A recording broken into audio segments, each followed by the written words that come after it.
ఇంకొకసారి నేను ఇలా చేయకుండా ఉండాలని పశ్చాత్తాప హృదయంతో పరమేశ్వర పాదములకు వంగి నమస్కరించాలి. రోజూ నమస్కరిస్తూ తప్పులు చేయడం కాదు, ఇక అదే చిట్ట చివరి తప్పు కావాలి. అలా తెలిసి చేస్తే నిషిద్ధ కర్మ యందు వశమైపోయాడని గుర్తు. ఇప్పుడు పరమశివుడి వంక చూసి ఆయనకి శాపవాక్కు విడిచిపెట్టాడు, పరమేశ్వరుడికి శాపవాక్కు విడిచిపెట్టారనుకోండి, ఏమవుతుంది? ఆయనకి ఏమీ అవుతుంది. ఎవరికి నష్టం వస్తుంది? ఎవడు శాపవాక్కు విడిచిపెట్టాడో ఆ వాక్కు ఎంత గొప్ప స్వరూపానికి ఎలా అన్వయం అవ్వాలో దానికి తగినట్టు యువతల వారి తపస్సు క్షయమైపోతుంది. అందుకే తన కోపమే తన శత్రువు అనడానికి కారణం అదే. తపస్సు క్షయం అవుతుంది కోపం వస్తే. కాబట్టి ఇప్పుడు పరమేశ్వరుణ్ణి అన్నాడు, నీకు సాకార పూజ లేకుండుగాక, నీకు కేవలము లింగ పూజ మాత్రమే జరుగుగాక. వేదం 2 చేతులు ఎత్తి నమస్కారం చేసింది పరమేశ్వరుడికి. ఆపాతాళ నభస్థలంత భువన బ్రహ్మాండమా విస్ఫురత్ జ్యోతిస్ఫాటిక లింగమౌడి విలసత్పూర్ణిందు వాంతామృతై అస్తోకాప్లుతమేకమీశమనిశం రుద్రానువాకాంజపం ధ్యాయేత్ ఇప్సిత సిద్ధయే. ఈ బ్రహ్మాండాన్నంతటినీ కలిపి, అండము అంటేనే గుడ్డు, గుడ్డు రూపంలో ఉన్న ఈ బ్రహ్మాండాన్ని, దాని మీద చంద్రబింబాన్ని ధారాపాత్రగా అందులోంచి కరిగి అమృతం పడుతుంటే తడుస్తున్న శివలింగంగా మొట్టమొదట ఎవడు భావన చేసి శివలింగానికి నమస్కారం చేస్తాడో వాడు అభిషేకం చెయ్యక్కర్లేదు. అభిషేకం జరుగుతుండగా అలా భావన చేస్తే చాలు, ఈప్సిత సిద్ధయే, వాడి కోరికలు తీరిపోతాయి. ఇప్పుడు ఆయనకి ఏమైనా అపకారం వచ్చిందా? దానివల్ల అపకారం రాలేదు. సాకారమూర్తి అయితే ఎదురుగుండానో పక్కకో కూర్చుని పూజ చేయాలి. ఎదురుగుండా పూజ లేదు, పక్కకు కూర్చుని చెయ్యాలి. 5 పక్కలా కూర్చుని పూజ చేయొచ్చు. శివలింగానికి చుట్టూ కూర్చుని అభిషేకం చేస్తారు. 5 ముఖాలు వచ్చాయి శివలింగానికి, సజ్జోజాత అఘోర తత్పురుష వామదేవ ఈశానములు. అక్కడితో పోని శాంతి పొందాడా? అది లేదు. అక్కడ నుంచి వైకుంఠానికి వెళ్ళాడు. వైకుంఠంలో కూడా ఇప్పటికే ఆయనకి ఒక చోట బ్రహ్మగారు సరస్వతితో కనబడ్డారు, కైలాసంలో శివుడు పార్వతితో కనబడ్డాడు. తీరా విష్ణు సభకి వెళ్ళేటప్పటికి అసలు ఆయన ఏం అనలేదు, బరుగు ఒళ్ళు మండిపోయింది. కారణం ఏమిటంటే లక్ష్మీదేవిని గుండెల్లో పెట్టుకుని ఈయన కూర్చున్నాడు చక్కగా. ఈమె పెళ్ళం పిచ్చిరా ఈ త్రిమూర్తులకి అనుకున్నాడు. మూకశంకరులు మూక పంచశతి చేశారు. మూక పంచశతి చేస్తూ కామాక్షి అమ్మవారు ఎదురుగుండా నిలబడి ఉండగా కామాక్షి తల్లి ఇచ్చిన వాక్కులతో అమ్మని ప్రస్తుతి చేశారు ఆయన. ఎందుకంటే జన్మతః మూగవారు. అమ్మవారు అనుగ్రహించింది తాంబూలపు పిడచ తీసి ఆయన నోట్లో పెట్టింది. నోట మాట లేని వ్యక్తి తల్లి కామాక్షిని ఇలా ఎదురుగుండా చూశారు. ఒక స్తంభం దగ్గర కూర్చుని జపం చేసుకుంటున్నారు ఆయన. అంతే, ఎదురుగుండా ముందు అమ్మవారి పాదాలు కనపడ్డాయి. 100 శ్లోకములు చెప్పారు ఊపిరి తీయకుండా. పాదారవింద శతకం అయిపోయింది. ఒక్కసారి లేచి నిలబడ్డారు. అమ్మవారు ఇలా నడిచి వెడుతున్నది, ఇటుపక్కనున్న వారికి తాంబూలపు పిడచపెట్టింది. 100 శ్లోకాలు పాదాల మీద చెప్తే ఇలా చూసింది ఆవిడ. కటాక్షం అంటారు, కడగంటి చూపు చూసింది ఇలా. అంతే, ఆ చూపు మీద 100 శ్లోకాలు చెప్పారు. కటాక్ష శతకమైంది. అమ్మవారు చిరునవ్వు నవ్వింది. 100 శ్లోకాలు చెప్పారు చిరునవ్వు మీద, మందస్మిత శతకమైంది. అమ్మవారు చాలా సంతోషంతో ఇలా చూసింది. 100 శ్లోకాలు చెప్పారు, స్తుతి శతకమైంది. అమ్మవారి పెద్దరికాన్ని 100 శ్లోకాలు చెప్పారు, ఆర్యా శతకమైంది. 500 శ్లోకాలు చెప్పి ఆగిపోయారు. 500 శ్లోకాలు విన్న అమ్మవారంది, నీకేం కావాలంది? నా వాక్కు తీసేయమన్నారు. ఏమి ఎందుకంది? నేను పుట్టి ఏమీ మాట్లాడలేదు, మూగవాణ్ణి. నువ్వు ఇచ్చిన వాక్కుతో నిన్నే 500 శ్లోకాలలో ప్రస్తుతి చేశాను. వాక్కుంటే ఇంకోటి మాట్లాడతాను, తీసేయమన్నారు. అమ్మవారు తీసేసింది. అదే మూక పంచశతి. మూక పంచశతి ఎంత శక్తివంతం అంటే, పెద్దలు ఒక మాట చెప్తారు మూక పంచశతి గురించి. మూక పంచశతిని వ్యాఖ్యానం చేస్తాను, వేదిక మీద కూర్చుని ఆ శ్లోకం చెప్తాను అని ఎవరైనా సంకల్పం చేస్తే, పరదేవత పరిపూర్ణంగా అనుగ్రహిస్తే తప్ప ఒక్కనాటికి వేదిక మీద కూర్చుని ఆ శ్లోకం చెప్పడో. ఆ శ్లోకం నోటి వెంట రావాలంటే అమ్మవారు అనుగ్రహించిన వ్యక్తి అయితేనే నోటి వెంట మూక పంచశతి శ్లోకాన్ని చెప్పి వ్యాఖ్యానం చేయగలుగుతాడు. అందుకే ఇప్పటికీ మీరు కామకోటికి వెడితే అక్కడ చెప్తారు, ఎవరైనా మూక పంచశతి వేదిక మీద కూర్చుని ఉపన్యాసం చెప్పి కిందకి దిగితే పరదేవత వారితో పాటే ఆ రూపంలో కిందకి దిగుతుంది. ఏం చెప్తారు? వేదిక దిగిన తర్వాత అమ్మవారు తప్పుకుంటుంది. అందుకే వేదిక దిగుతూ ఉండగా అటువంటి వ్యక్తికి చేసిన నమస్కారం పరదేవతకే. ఇప్పటికీ కంచిలో మూకపంచశతి అంటే అంత పట్టు. పరమాచార్య దగ్గరికి ఎవరైనా వెడితే ఏదైనా చెప్తే కామాక్షి గుళ్ళోకి వచ్చిన మూకపంచశతి చదువుకోనేవారు. నాకు జీవితంలో ప్రబలమైన కోరిక, ఎప్పటికైనా మూకపంచశతి మీద నేను అలా ఉపన్యాసం చెప్పగలనా, ఒక్కరోజైనా నా జన్మలో చెప్పుకోగలనా అని. అమ్మవారిని ఎంతో వేడుకున్న, అమ్మ నాకు ఏ యోగ్యత లేదు, నీ అనుగ్రహమే నాకు యోగ్యత, అప్పుడు ఇప్పుడు కాదు, దేవీ నవరాత్రులలో 9 రోజులు నాతో మూకపంచశతి చెప్పిస్తావా అమ్మా అని. నా తల్లి ఏ యోగ్యత లేని నన్ను అనుగ్రహించి 2-3 సంవత్సరాలు దేవీ నవరాత్రులు మూకపంచశతి చెప్పించింది. ఏమి మూకపంచశతో! నిజంగా అమ్మవారే ఆయనలో ప్రవేశించి చెప్పించింది మూకశంకరుల చేత. కంచికామకోటి పీఠాధిపత్యం వహించి గోదావరి తీరంలో ఆయన శరీరత్యాగం చేశారు మహానుభావులు. ఆయన మూకశంకరులు మూకపంచశతి చేస్తూ ఒక చోట అంటారు, వదనారవింద వక్షో పురంధ్రి రూపా త్వమేవ కామాక్షి అని శ్లోకం చేస్తూ, వదనారవింద వక్షో వామాంకతటీ వశం వదీభూత పురుషత్రితయే రూపా పురంధ్రి రూపా త్వమేవ కామాక్షి అని. అమ్మా కామాక్షి, నువ్వే పరదేవతవి, అమ్మలగన్నయమ్మవి, నువ్వే 3 శక్తులుగా మారుతుంటావు. మారి వదనారవింద, ఎవరెవరికి ఎలా శక్తిగా ఉపయోగపడితే వారికి ఇచ్చిన పదవిని వారు సమర్థవంతంగా చెయ్యగలుగుతారో వారికి ఆ రూపంలో ఆ శక్తిగా ఆ అవసరమైన స్థానమునందు నువ్వు ప్రకాశిస్తావు. బ్రహ్మగారు సృష్టి చెయ్యాలి, వేదం చెప్పాలి 4 ముఖాలతో, అందుకని ఆయనకి నాలుక మీద నిలబడతావు. వదన, సంస్కృతంలో నోటికి వేరు మాట లేదు, ముఖము నోరు రెండిటికీ కలిపి ఒకటే. సంస్కృతంలో వదనం అంటే నోరు, వదనం అంటే ముఖం. వదనారవింద, బ్రహ్మగారి యొక్క నాలుక మీద ఉంటావు. వక్షో, శ్రీ మహావిష్ణువుకి వక్షస్థలంలో ఉంటావు. వదనారవింద వక్షో వామాంకతటీ వశం వదీభూత పురుషత్రితయే త్రేధా, పరమశివుడికి ఎడమ తొడ మీద కూర్చుని ఎడమ భాగాన్ని ఆక్రమించి ఉంటావు. ఇలా ముగ్గురికి 3 చోట్ల ఉంటావు. 3 చోట్ల ఉన్న ఈ 3 శక్తుల్ని కలిపితే మళ్ళీ త్వమేవ కామాక్షి, నువ్వే అమ్మా కామాక్షి అన్నారు.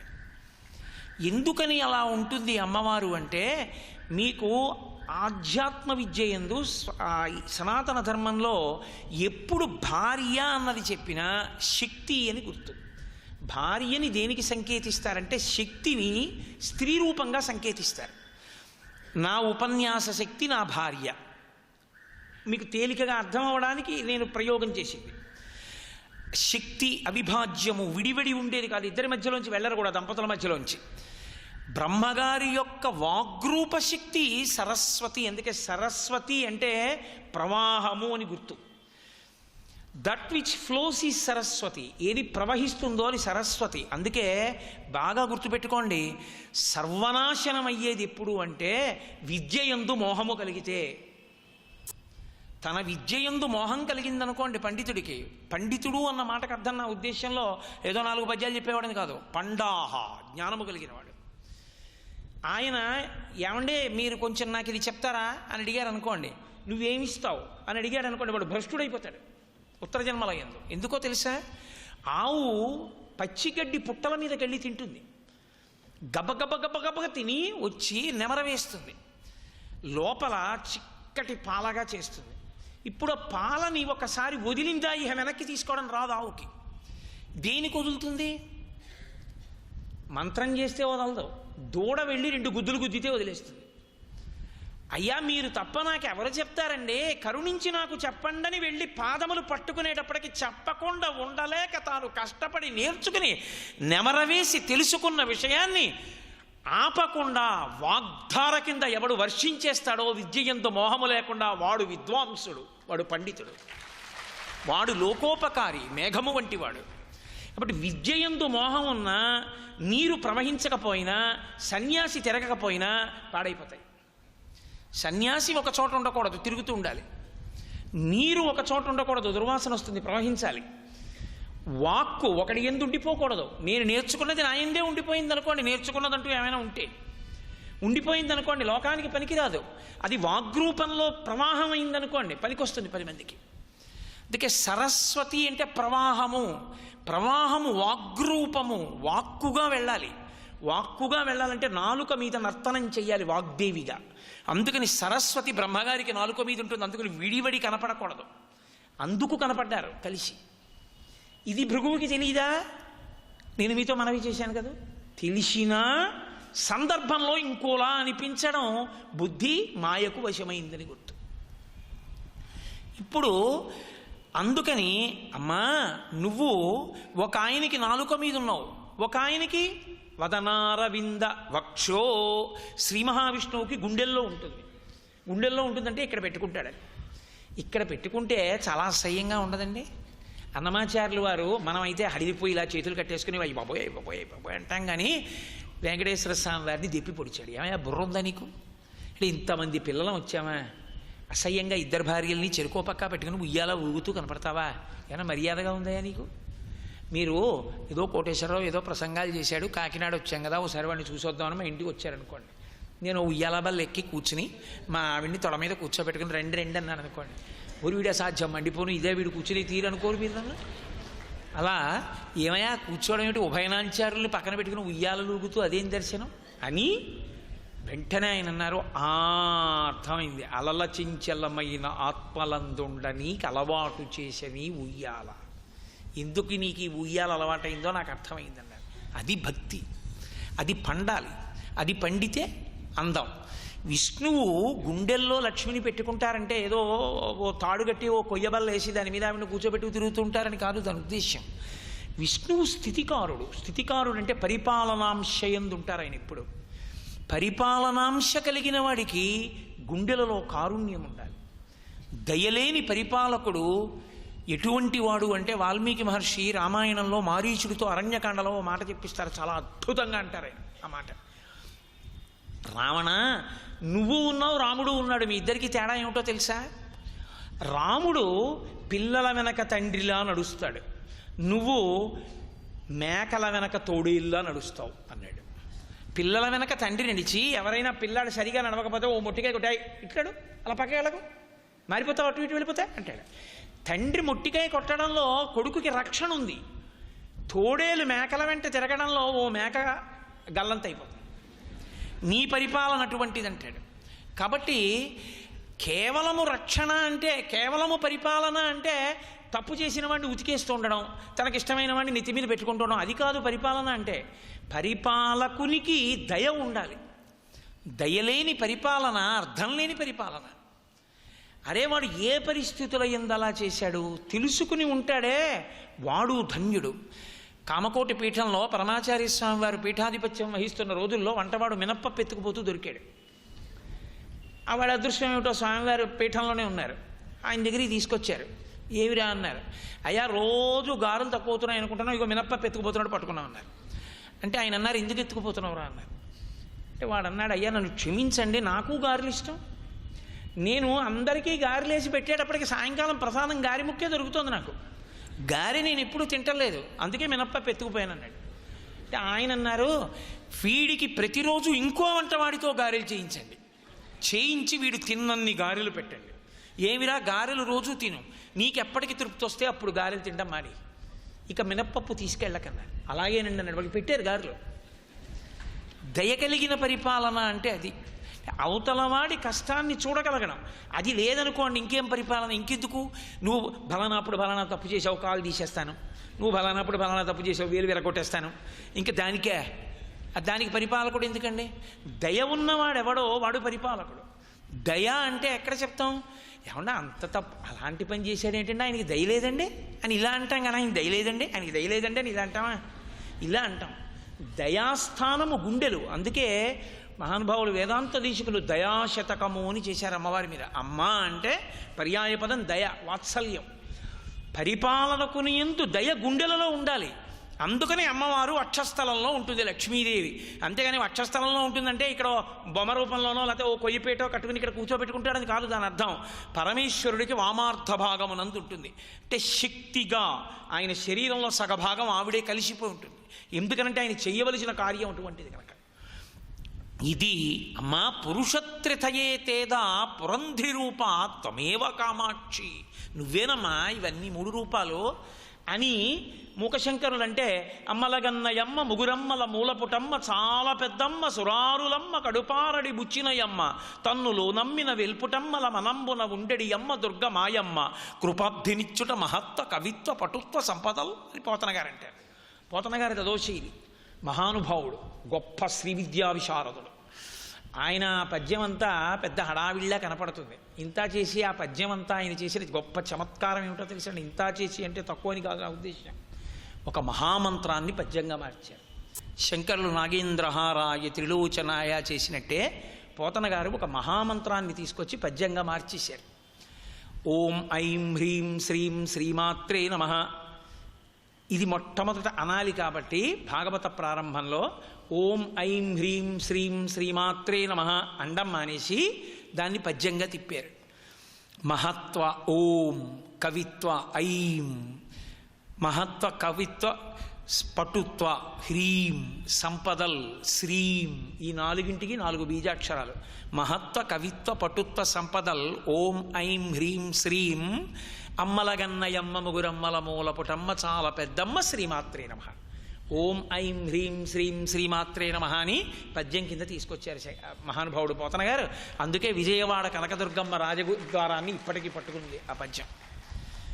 మహానుభావులు తెలుగు నేల మీద పోతన గారు లాంటి కవి పుట్టినందుకు మనం నిజంగా సాష్టాంగదండ ప్రణామం చెయ్యాలి. మనం చాలా కృతజ్ఞులం కనుక ఆయనకి ఎక్కడా ఓ విగ్రహం కూడా ఉండదు. అంత భాష మీద గౌరవం ఉన్నవాళ్ళం మనం.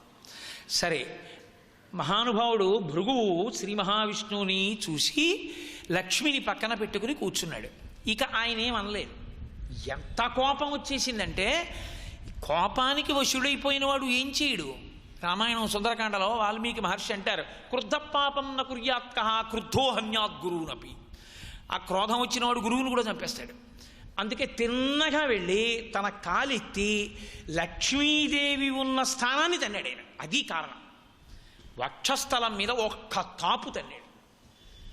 చిత్రం ఏమిటంటే, కోపానికి ఒక లక్షణం ఉంటుంది, నేనేదో చేసేసాను అది తీరిపోతుంది. కాబట్టి ఇప్పుడు శాంతపడ్డాడు. అమ్మయ్యా, ఈ ఆడపిచ్చి వదిలిపోయింది, ఇక్కడతో తన్నేశాడు అని నించున్నాడు. శ్రీ మహావిష్ణువు పరిపాలకుడు అని నేను మీతో మనవి చేస్తూ వస్తున్నాను కదూ. పరిపాలనాంశయందు ఎప్పుడూ ఉండవలసిన లక్షణం ఏమిటంటే, మొట్టమొదట తాను సహనాన్ని కోల్పోకూడదు. తాను సహనాన్ని కోల్పోయాడు అనుకోండి, ఉత్తర క్షణంలో మీ ఆలోచన క్రీనీడ కమ్మేస్తుంది. మీరు వెంటనే అదొక కళ్ళజోడు పెట్టేసుకుంటుంది. ఆ కళ్ళజోడులోంచే చూస్తుంది మీకు కోపం వస్తే. మీరు సహేతుకంగా ఆలోచించారనుకోండి, ఓ ఇది కారణం కదా అని యథార్థాన్ని మీకు గోచరింపచేస్తుంది. ఆయన చాలా ఓర్పు ప్రదర్శిస్తారు. నేను మీతో మనవి చేసింది ఇదే. వెంకటేశ్వరావతారం నోటితో మాట్లాడదు. వెంకటేశ్వరావతారం ఆవిర్భావంలో సందేశం ఇస్తుంది. ఇప్పుడు ఆయన గబగబా వెళ్ళి కింద కూర్చుని భృగువు పాదం పట్టుకున్నారు. పట్టుకుని, ఎంత పని చేశారు మహర్షి, వజ్రాధృఢతరం విద్ధి మచ్చరీరం విప్రోత్తమ. ఓ మహర్షి, ఈ శరీరం దేని వజ్రం కన్నా కఠినం. ఎంతమంది రాక్షసులతో యుద్ధం చేసిందో, ఎన్ని గదా ప్రహారములు తిందో, ఎన్ని బాణపు దెబ్బలు తిందో. ఇలాంటి శరీరాన్ని తన్నారా. విప్పరా కోమలాంఘ్రితలేనతం. ఎంత కోమలం మీ పాదం, అంత మెత్తటి పాదం, అంత కోమలమైన పాదం, అంత సున్నితమైన పాదం. ఎంత నిప్పెట్టిందో ఈ శరీరాన్ని తన్ని. ఏది ఏది ఏది ఏది అని గబగబా ఉష్ణోదకాన్ని తీసుకురండి అన్నారు. తీసుకురమ్మని ఆ ఉష్ణోదకంతో, అంటే గోరువెచ్చటి నీళ్లు పాదం మీద పోసి పాదమంతా కడిగి ఉత్తరీయం తీసి ఆ పాదం తుడిచి తత్తీర్థాన్ని ఏమనుకుంటున్నారు, అది భృగు మహర్షి పాదోదకం, తాను చల్లుకుని ఆ అంతఃపురంలో ఉన్న వాళ్ళందరి తలల మీద చల్లారు. ముక్కోపికి ఉండనే ఉందిగా ముఖస్థుతి అన్నట్లు ఆయనకి వెంటనే ఎక్కడ లేని కోపము విరిగిపోయింది. ఈయనరా తన్నినా కూడా చూసావా ఎంత గౌరవించాడో. పొంగిపోయాడంతే భృగువు. పొంగిపోయి గబగబా వెళ్ళిపోయి భూలోకానికి అంటే కొన్ని చోట్ల అరికాలలో కన్ను నొక్కేశాడు అని. నేను స్కాందాన్ని ఆధారం చేసుకుని ప్రవచనం చేస్తున్నాను. ఆ స్కాందమునందు అలా లేదు. అందుకని నేను దాన్ని పరిహరించడానికి కారణం స్కాందమే కాదు, వెంకటేశ్వర వైభవం చెప్పినటువంటి పురాణములు పద్మం, భవిష్యోత్తర పురాణం, స్కాందం, వరాహ పురాణం ఇవన్నీ కూడా స్పృశించాయి వెంకటేశ్వర వైభవాన్ని. ఇందులో చాలా పురాణాలు అరికాలి కన్ను చిదిమినట్లుగా చెప్పలేదు. అందుకే నేను ఆ విషయాన్ని ప్రస్తావన చేయలేదు. భృగువు భూలోకానికి వెళ్ళి శ్రీ మహావిష్ణువే యజ్ఞమునందు భోక్త, ఆయనకే ఈ యజ్ఞఫలాన్ని సమర్పణం మహానుభావుడు శ్రీ మహావిష్ణువుకి యజ్ఞఫలం ఇస్తే మీరు కాదంటారా, నీ కాదంటారా? ఆయనే యజ్ఞభోక్త. యజ్ఞభుక్ యజ్ఞకృత్ యజ్ఞీ యజ్ఞభుక్ యజ్ఞసాధన యజ్ఞాంతకృత్ యజ్ఞగుహ్యం అన్నమన్నాదయేవచ అని చదువుతున్నాం కదా.